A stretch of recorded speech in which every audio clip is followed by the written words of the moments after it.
ये फ़क़ीर ईदन फ़क़ीर आहे जेको भिटशाह जो फ़क़ीर आहे ऐं पंहिंजो झर झंग सॼी सिंध पैदल घुमे थो पियो। अॼु फ़क़ीर खां धुन था ॿुधूं पिया मुरलीअ ते। मुरली हिकु असांजे सिंध जो तमामु सुहिणो साज़ आहे जेको सदियुनि खां वठी करे वॼंदो थो रहे पियो, जंहिंमें ज़िंदगी जा वॾा हिकिड़ा सुर आहिनि। ऐं छो त अॼु ईदन फ़क़ीर खां ॿुधूं था पिया भिट जा भिटाई भिट ते वसई नूर।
बिठो हुजे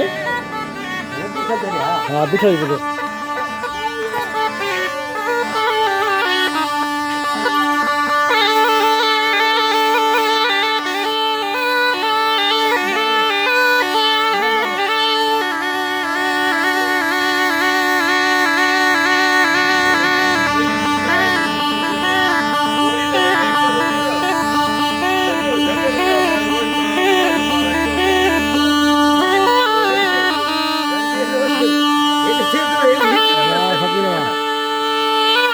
वाह फ़क़ीर वाह।